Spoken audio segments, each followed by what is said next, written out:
اعوذ باللہ من الشیطان الرجیم بسم اللہ الرحمن الرحیم۔ آپ نے اکثر ایک سوال سنا ہوگا، لوگ کہتے ہیں کہ اہل تشیع کو کافر کیوں کہا جاتا ہے؟ علماء کرام آگے سے جواب دیتے ہیں کہ ہم اہل تشیع کو کافر اس لیے کہتے ہیں کہ وہ لوگ صحابہ کرام کو برا بھلا کہتے ہیں اور ان کو گالیاں دیتے ہیں۔ اس کے علاوہ ام المومنین عائشہ صدیقہ رضی اللہ تعالی عنہا کے بارے میں بھی بہت ہی بری زبان استعمال کرتے ہیں اہل تشیع، اس لیے علماء کہتے ہیں کہ اہل تشیع کافر ہیں۔ لیکن پھر آگے سے ایک جواب آتا ہے کہ ہم نے صحابہ کرام کا کلمہ تو نہیں پڑھا، ہم نے تو اللہ اور اس کے رسول کا کلمہ پڑھا ہے، اور اللہ اور اس کے رسول کا کلمہ پڑھ کے ہی انسان اسلام میں داخل ہوتا ہے۔ تو یہ کیسے ممکن ہے کہ کوئی صحابہ کرام رضی اللہ تعالی عنہم اجمعین کے بارے میں برا بھلا کہے اور ان کو گالیاں دے تو وہ دائرہ اسلام سے خارج ہو جائے؟ کیونکہ بھئی کلمہ تو صحابہ کرام کا پڑھ کے اسلام میں داخل نہیں ہوئے، تو پھر اسلام سے خارج کیسے ہو سکتا ہے وہ بندہ جو صحابہ کرام کو گالیاں دے یا ان کو برا بھلا کہے؟ تو یہ ایک بڑا ویلڈ آرگومنٹ ہے۔ آج میں آپ کو بتاؤں گا کہ اہل تشیع کے کافر ہونے کی وجہ یہ نہیں ہے کہ وہ صحابہ کرام کو گالیاں دیتے ہیں، اگرچہ صحابہ کرام رضوان اللہ تعالی اجمعین کو گالیاں دینا، ان کو برا بھلا کہنا انتہائی قبیح فعل ہے۔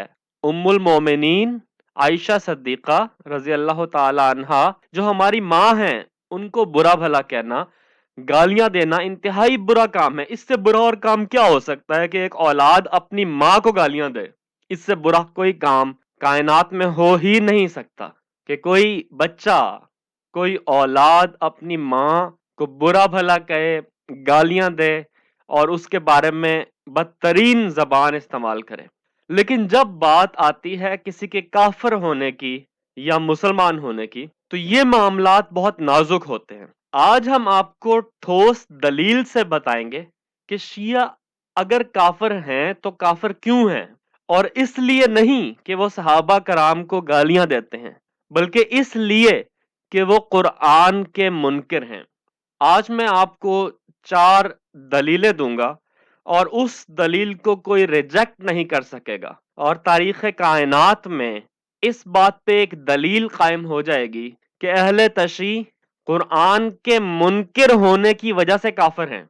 تو اس سلسلے میں جو پہلی دلیل ہے وہ ہے حلال و حرام کا اختیار۔ یہ پہلی دلیل میں نے قائم کی ہے، حلال و حرام کا اختیار۔ اہل تشیع کے مطابق حلال و حرام کا اختیار اللہ تعالی کے علاوہ جناب محمد صلی اللہ علیہ وآلہ وسلم، جناب علی اور جناب فاطمہ رضی اللہ تعالی عنہم اجمعین کو بھی ہے۔ یعنی اہل تشیع کے عقیدے کے مطابق جناب علی اور جناب فاطمہ بھی چیزوں کو حلال یا حرام کرنے پر قدرت رکھتے ہیں۔ اب اس کی دلیل میں آپ کو پیش کرتا ہوں اصول کافی کا اردو ترجمہ الشافی، ایک انتہائی مستند کتاب اہل تشیع کے ہاں، جو کہ ان کے ایک ثقہ عالم یعقوب کلینی کی تصنیف ہے۔ اس میں جلد سوم کتاب الحجت میں حدیث نمبر 5 پہ غور کیجئے۔ اب اس لیکچر میں اتنا ٹائم نہیں ہے کہ میں ڈیٹیل سے اس کو پڑھوں، لیکن آپ یہ دیکھ لیجئے، میں نے اس کو انڈر لائن کیا ہے۔ اس حدیث میں کہہ رہے ہیں فَهُمْ يُحِلُّونَ مَا يَشَاءُونَ وَيُحَرِّمُونَ مَا يَشَاءُونَ۔ راوی کہتا ہے کہ میں نے امام محمد تقی کے سامنے شیعوں کے اختلاف کا ذکر کیا۔ حضرت نے فرمایا، اے محمد، اللہ ہمیشہ سے واحد و یکتا ہے۔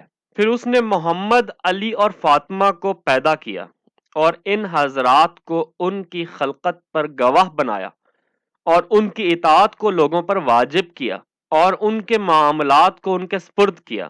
بس وہ جس چیز کو چاہتے ہیں حلال کرتے ہیں اور جس چیز کو چاہتے ہیں حرام کرتے ہیں، اور وہ نہیں چاہتے مگر وہی جس کو اللہ چاہتا ہے۔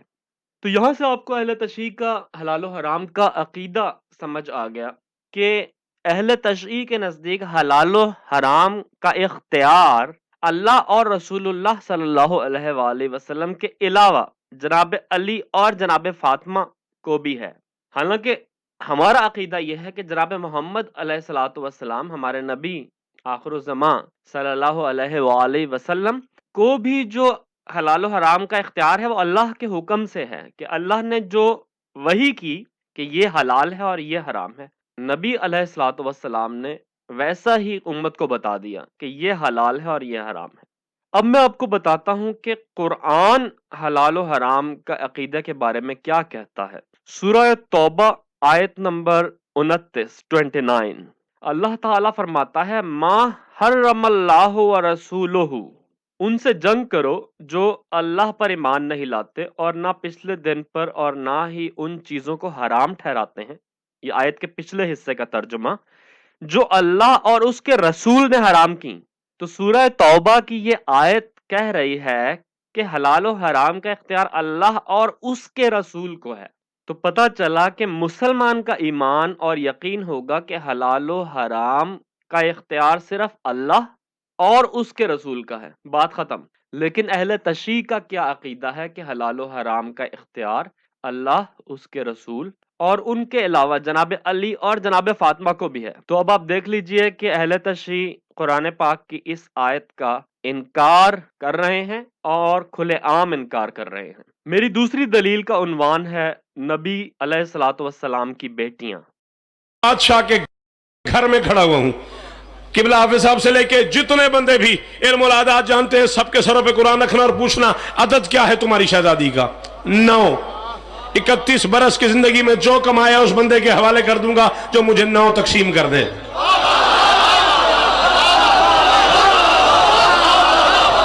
کیوں نہیں بولا تو؟ بینکرز بیٹھے ہوئے ہو، پڑھے لکھے لوگ بیٹھے ہوئے، اسٹوڈنٹ بیٹھے ہوئے ہو، لائرز بیٹھے ہوئے ہو، ڈاکٹرز بیٹھے ہو، انجینئر بیٹھے ہو، پروفیسر بیٹھے ہو، کیا ہو گیا؟ کیوں نہیں بولے تم؟ جو مجھے 9 تقسیم کر کے دے دے، 9 کو ملٹی پلائی کرتا جا، ضرب میں دیتا جا دیتا جا دیتا جا دیتا جا، حاصل نکال 9، 9 ضرب 1 9، 9 2 18، 8 اور 1 9، 9 3 27، 7 اور 2 9، 9 4 36، 6 اور 3 9، 9 5 45، 5 اور 4 9، 9 6 54، 4 اور 5 9، 9 7 63، 6 اور 3 9، 9 8 72، 7 اور 2 9، 9 9 81، 8 اور 1 9، 9 10 90، 9 اور 0 9۔ کروڑ سے ملٹی پلائی کر کے حاصل نکال، 9 نہ نکلے چوک پہ کھڑا کر کے گولی مار دینا، شرم ہی نہیں آتی؟ اور جس کی عدد کی تقسیم ہی گوارا نہیں اللہ کو، اس کی بہنیں کہاں سے آ گئی؟ قرآنی تری سپارے سر تے چائی بیٹھا، اللہ دے قرآن چھوئے، پاک نبی دی زبان چھوئے کہ میڈیاں بیٹیاں 4 میں مذہب چھوڑ دے۔ راز فضا نہیں پڑے گئے۔ میرا سنی بھائی اگر کوئی بیٹھا ہوں تو آپ کے ذہن میں یہ آپ کو آپ کی کتابوں میں بتایا گیا نبی کی تو 4 بیٹیاں تھیں۔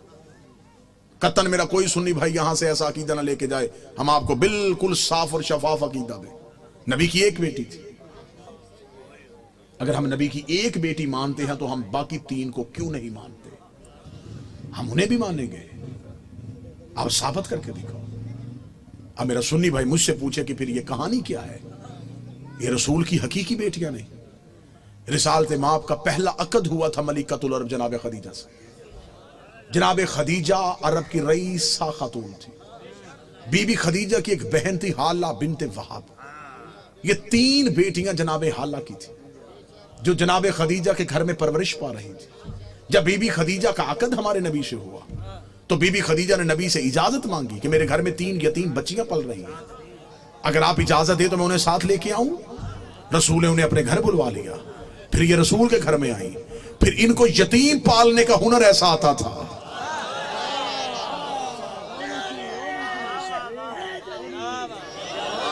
پھر یہ یتیم کو یتیم سمجھ کے نہیں پالتے تھے، پھر ایسے پالا کہ مورخ نے لکھا کہ یہ نبی کی اپنی بیٹیاں تھیں۔ سلبی بیٹی نبی کی 1 ہی تھی جو حسین کی ماں ہے۔ اہل تشیع کا یہ اصرار ہے کہ نبی علیہ الصلوۃ والسلام کی 1 بیٹی تھی، جیسا کہ آپ نے ان ویڈیوز میں سنا، اور وہ صرف جناب فاطمہ رضی اللہ تعالی عنہا تھیں، اور جو بقایا 3 بیٹیاں تھیں وہ جناب حالہ بنت وہب جو جناب خدیجہ رضی اللہ تعالی عنہا کی بہن تھیں وہ ان کی تھیں۔ مطلب کہنے کا ان کا اہل تشیع کا یہ ہے، جیسا کہ آپ یہ ویڈیو میں سن رہے تھے، کہ یہ جو باقی 3 بیٹیاں ہیں یہ محمد صلی اللہ علیہ وسلم کی منہ بولی بیٹیاں تھیں، کیونکہ جناب خدیجہ رضی اللہ تعالی عنہا سے عقد کے بعد محمد صلی اللہ علیہ وسلم کے گھر میں انہوں نے رہنا شروع کیا ان 3 بیٹیوں نے، تو یہ منہ بولی بیٹیاں ہو گئیں، یہ اصل بیٹیاں نہیں تھیں۔ اب ہم دیکھتے ہیں کہ قرآن اس بارے میں کیا کہتا ہے کہ نبی علیہ الصلوۃ والسلام کی ایک بیٹی تھی یا ایک سے زیادہ بیٹیاں تھیں. سورہ احزاب آیت نمبر 59. یا ایہا النبی قل لازواجک و بناتک و نساء المؤمنین، اے نبی اپنی بیویوں اور اپنی بیٹیوں اور مومنوں کی عورتوں سے کہہ دے. خاص اللہ تعالی اپنے نبی علیہ الصلوۃ والسلام سے ڈائریکٹ مخاطب ہے اور کہہ رہا ہے کہ اپنی بیویوں اور اپنی بیٹیوں اور مومنوں کی عورتوں سے کہہ دے. اب یہاں پہ اللہ تعالیٰ لفظ جو یوز کر رہا ہے بناتے کا، اپنی بیٹیوں، بنت کی جمع ہے بنات. تو یہاں سے پتا چلا کہ اللہ تعالیٰ یہ فرما رہا ہے کہ نبی علیہ الصلوۃ والسلام کی ایک بیٹی نہیں، ایک سے زیادہ بیٹیاں تھیں. اب یہ ویڈیو میں جیسا آپ نے سنا، اہل تشیع ذاکر کہہ رہا تھا کہ یہ منہ بولی بیٹیاں تھیں، اصل بیٹیاں نہیں تھیں. اب قرآن نے یہ کہہ دیا کہ نبی علیہ الصلوۃ والسلام کی ایک سے زیادہ بیٹیاں تھیں. وہ بناتے کا یہ لفظ قرآن نے یوز کیا. اب میں آپ کو اس اہل تشیع کے آرگومنٹ کو کہ یہ منہ بولی بیٹیاں تھیں، اس کو نل اینڈ وائڈ کرنے کا طریقہ بھی بتاتا ہوں. سورہ احزاب آیت نمبر 37 میں اللہ تعالیٰ نے جناب زید رضی اللہ تعالیٰ عنہ کا ذکر کیا، جس میں اللہ تعالیٰ نے کہا لا یکون علی المؤمنین حرج فی ازواج ادعیائہم، تاکہ مومنوں پر اپنے منہ بولے بیٹوں کی بیویوں کے بارے میں کوئی تنگی نہ رہے. اب یہاں پہ اللہ تعالیٰ نے یہ بتا دیا کہ منہ بولے جو بیٹے ہوتے ہیں ان کی جو بیویاں ہوتی ہیں ان سے شادی جائز ہے. جیسا کہ جناب زید رضی اللہ تعالی عنہ کی بیوی سے نبی علیہ الصلوۃ والسلام نے شادی کی، جبکہ زید رضی اللہ تعالیٰ عنہ نے اپنی بیوی کو طلاق دے دی. تو یہاں پتہ چلا کہ قرآن یہ کہہ رہا ہے کہ منہ بولے بیٹے جو ہیں ان کی بیویوں سے طلاق کے بعد شادی جائز ہے. اب کیوں جائز ہے؟ اس کی وجہ یہ ہے کہ اللہ تعالیٰ سورہ احزاب کی آیت نمبر 4 میں فرماتا ہے وَمَا جَعَلَ أَدْعِيَاءَكُمْ أَبْنَاءَكُمْ، اور نہ تمہارے لے پالکوں کو تمہارے بیٹے بنایا ہے. یہ اللہ تعالیٰ فرما رہا ہے، اور نہ تمہارے لے پالکوں یعنی منہ بولے بیٹوں کو تمہارے بیٹے بنایا ہے. تو اللہ تعالیٰ قرآن پاک میں بڑا واضح ہے کہ جو منہ بولے بیٹے ہوتے ہیں وہ اللہ کے نزدیک کوئی بیٹے نہیں ہوتے. اسی طریقے سے جو منہ بولی بیٹیوں کا رشتہ انسانوں نے بنایا، اللہ کے نزدیک وہ کوئی بیٹیاں نہیں ہوتی، ان سے کوئی رشتہ نہیں ہوتا. اگر رشتہ ہوتا تو نبی علیہ الصلوۃ والسلام کو جناب زید رضی اللہ تعالی عنہ کی سابقہ بیوی سے شادی کی اجازت نہ ملتی، کیونکہ جناب زید جناب رسول اللہ صلی اللہ علیہ وسلم کے منہ بولے بیٹے تھے. تو پتہ چلا کہ قرآن منہ بولے بیٹوں لے پالکوں کو بیٹے یا بیٹیاں نہیں مانتا. اللہ منہ بولے بیٹوں بیٹیوں کو اصل اولاد نہیں مانتا.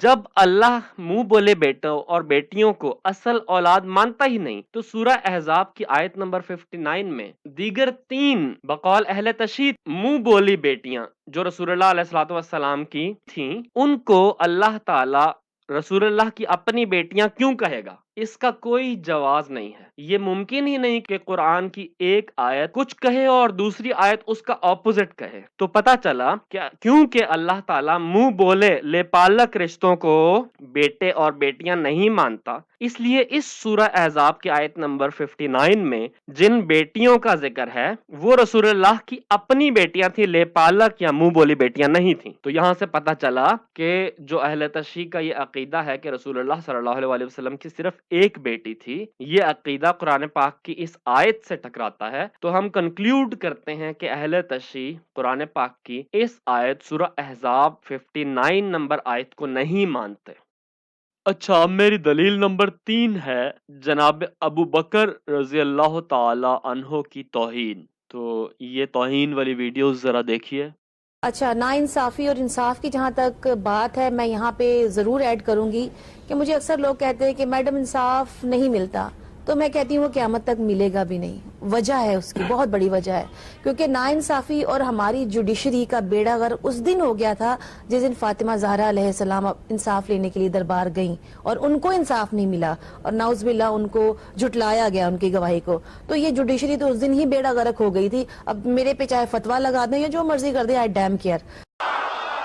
تم ان کے فضائل بیان کرتے ہو، ان کا ذکر بیان کرتے ہو کہ اٹھاتے نہیں کیوں نبی کا جنازہ؟ کہاں مر گئے بیٹیاں دینے والے؟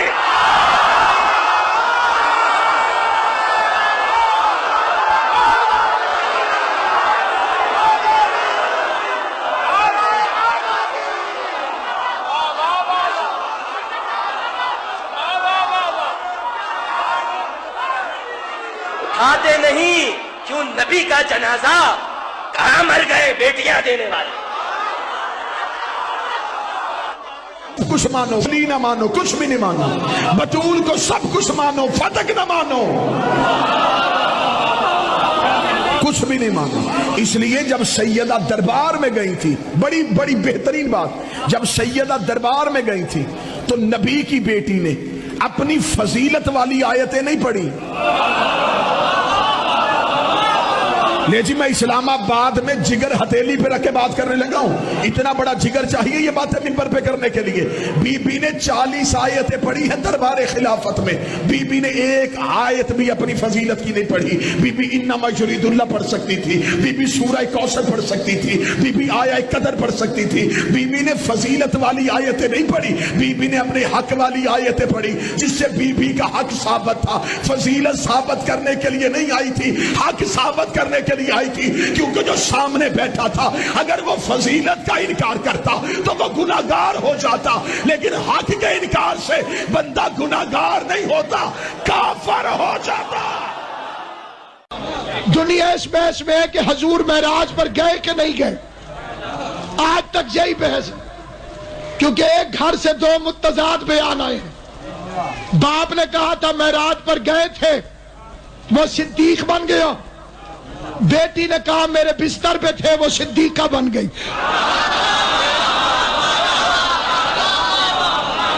بے ایمانی کی بھی حد ہوتی ہے۔ معراج مکے میں ہوئی، بی بی سے شادی مدینے میں ہوئی۔ یہ مکے میں بی بی وہاں کیسے پہنچ گئی؟ ہائے حسرت نبی سے رشتہ داری کی۔ ابراہیم نے 3 جھوٹ بولے تھے، ابراہیم نے 3 جھوٹ بولے تھے۔ جناب سارا کے لیے کہا تھا کہ یہ میری بہن ہے، جب اس کو لینے کے لیے آئے تو کہا میں بیمار ہوں۔ میں گھبرا تو نہیں گئے؟ جناب ابراہیم نے کتنے جھوٹ بولے تھے؟ 3 جھوٹ بولے تھے۔ پہلے جھوٹ یہ کہ میں بیمار ہوں، دوسری جھوٹ یہ کہ میں یہ میری بہن ہے، تیسرا جھوٹ کیا تھا؟ 3 جھوٹ بولے تھے۔ کہتے جناب ابراہیم نے 3 جھوٹ بولے مانگ کر کہ مسلمان ہو، اگر خدا کا بنایا ہوا صدیق 3 جھوٹ بول سکتا ہے، اگر خدا کا بنایا ہوا، اگر خدا کا بنایا ہوا صدیق 3 جھوٹ بول سکتا ہے تو جو انسانوں کا بنایا ہوا صدیق ہوگا، خدا جانے وہ کتنا جھوٹا ہوگا۔ یہ آپ نے ویڈیوز دیکھی جس میں جناب ابو بکر صدیق رضی اللہ تعالیٰ عنہ کی انتہائی توہین کی جا رہی تھی اور انتہائی برا بھلا ان کو کہا جا رہا تھا۔ یہ صرف ویڈیوز کی حد تک بات نہیں ہے، یہ حق الیقین سے میں آپ کو دکھا رہا ہوں۔ باقر مجلسی جو اہل تشیع کا بہت ہی ثقہ عالم شمار کیا جاتا ہے، اس کی کتاب کے صفحہ نمبر 13 جلد 2 اس میں آپ دیکھ لیں کہ جناب ابو بکر، عمر و عثمان رضی اللہ تعالی عنہم اجمعین کو فرعون، حامان اور قارون سے تشبیہ دی گئی ہے۔ صفحہ نمبر 28 جلد 2 میں بھی دیکھ لیں فرعون اور حامان سے کیا مراد ہے۔ تو حضرت نے فرمایا اول اور دوم، مطلب ابو بکر صدیق اور عمر فاروق رضی اللہ تعالیٰ عنہم اجمعین۔ اسی طرح آپ یہ صفحہ نمبر 34 میں دیکھ لیں جلد 2، یہ پورا ایک سٹوری بیان کی گئی ہے اس میں کہ جب ان کا امام مہدی آئے گا تو جناب صدیق اکبر اور جناب عمر فاروق رضی اللہ تعالیٰ عنہم اجمعین کو قبروں سے نکالے گا اور ان کے کفن علیحدہ کرے گا، کفن کھینچے گا، پھر ان کی لاشوں کو خشک درخت پر لٹکائے گا اور ایک سیاہ ہوا کو حکم دے گا کہ ان پر چلے اور ان سب کو ہلاک کر دے، اور جتنے تمام گناہ جو ہیں وہ ہوئے ہیں دنیا میں ان تمام کا ذمہ دار جناب ابو بکر اور جناب عمر کو ٹھہرائے گا اور ان کو ایک درخت سے لٹکا دے گا اور آگ کو حکم دے گا کہ زمین سے برآمد ہو اور ان کو جلائے، اور ہوا کو حکم دے گا کہ ان کی راکھ کو دریاؤں میں پھینک دے۔ تو یہ صرف ویڈیوز کی حد تک نہیں ہے، یہ ان کی کتابوں میں لکھا ہے، یہ حقائق ہیں جو میں آپ کو بتا رہا ہوں کہ جو بغض اور کینہ ان کے دل میں جناب صدیق اکبر رضی اللہ تعالیٰ عنہ اور دیگر اصحاب کرام سے ہے۔ اب میں آپ کو بتاؤں گا کہ قرآن جناب صدیق اکبر رضی اللہ تعالیٰ عنہ کے بارے میں کیا فرماتا ہے۔ سورہ توبہ آیت نمبر 40، یہ اللہ تعالیٰ اس واقعے کو بیان کر رہا ہے کہ جب رسول اللہ اور جناب صدیق اکبر ہجرت کرنے کے لیے نکلے مکہ سے مدینہ اور غار ثور میں انہوں نے پناہ لی، تو اللہ تعالیٰ فرماتا ہے الذین کفروا ثانی اثنین اذ ہما فی الغار اذ یقول لصاحبہ لا تحزن ان اللہ معنا فانزل اللہ سکینہ، وہ دو میں کا دوسرا تھا جب وہ دونوں غار میں تھے، جب اس نے اپنے رفیق کو کہا غمگین نہ ہو اللہ ہمارے ساتھ ہے۔ تو آپ غور کیجئے ان الفاظ پہ، یہ اللہ ثانی اثنین کسے کہہ رہا ہے؟ ثانی اثنین، دو میں کا دوسرا، دوسرا کون تھا؟ نبی علیہ الصلوۃ والسلام۔ غور کریں اب، پہلا کون تھا؟ یہ خلافت کی طرف اشارہ ہے۔ لوگ کہتے ہیں کہ صدیق اکبر رضی اللہ تعالیٰ عنہ کی خلافت پہلی خلافت کا حکم کہیں نہیں ہے، یہ قرآن سے میں آج تاریخ کائنات میں پہلی دفعہ آپ کو بتا رہا ہوں۔ یہ ثانی اثنین، دو میں کا دوسرا، دوسرا کون تھا؟ نبی علیہ الصلوۃ والسلام۔ تو پہلا کون تھا؟ جناب صدیق اکبر رضی اللہ تعالیٰ عنہ۔ تو دوسرے نے پہلے کو کہا جب وہ دونوں غار میں تھے، تو نبی علیہ الصلوۃ والسلام جو دوسرے تھے انہوں نے پہلے کو کہا، یعنی کہ صدیق اکبر کو کہا۔ اور قرآن کیا کہتا ہے؟ لصاحبہ، ان کے رفیق، ان کے دوست، ان کے ساتھی، انہوں نے کہا جناب صدیق اکبر کو کہ غمگین نہ ہو، فانزل اللہ سکینہ، سو اللہ نے اپنی تسکین اتاری اور ان کو ایسے لشکروں سے قوت دی جس کو تم نہ دیکھتے تھے اپنے نبی کو۔ تو آپ یہ دیکھیں کہ اللہ تعالی قرآن میں جن صدیق اکبر رضی اللہ تعالیٰ عنہ کو دو میں کا پہلا کہہ رہا ہے، پہلا، فرسٹ، اور نبی علیہ الصلوۃ والسلام کا ساتھی، دوست کہہ رہا ہے، اور نبی علیہ الصلوۃ والسلام کے منہ سے ان کو تسلی دلوا رہا ہے، اور اللہ تعالیٰ ان پہ سکینہ، تسکین نازل کر رہا ہے، ان کے بارے میں اتنی غلیظ زبان جو اہل تشیع استعمال کرتے ہیں، اس سے یہ صاف معلوم ہوتا ہے کہ اہل تشیع قرآن پاک میں سورہ توبہ کی آیت نمبر 40 کا کھلے عام انکار کرتے ہیں۔ اس آیت میں بہت واضح ہے کہ مقابلے پر کون تھے؟ کافر، کافروں نے نکال دیا تھا تو ہجرت کرنے پہ مجبور ہوئے، اور یہ دو لوگ تھے، تو ان دو لوگوں کے مقابلے پہ کون تھے؟ کافر۔ تو پتہ چلا کہ یہ جو دو تھے یہ مومن اور مسلم تھے، ایک اللہ کے نبی خود اور ایک جناب صدیق اکبر۔ تو معلوم ہوا کہ قرآن پاک کی اس آیت کا انکار کرنے کی وجہ سے اہل تشیع دائرہ اسلام سے خارج ہوتے ہیں۔ آج جو میں چوتھی اور آخری دلیل پیش کر رہا ہوں اس کا نام ہے عائشہ رضی اللہ تعالی عنہا کی توہین۔ تو یہ ویڈیو اس سلسلے میں دیکھیے آپ۔ وَلَعَنَ أَعْدَاءَهُمْ أَجْمَعِينَ وخص باللعن أبا بكر وعمر وعثمان وعائشة وحفصة وقتلة الحسين عليه السلام.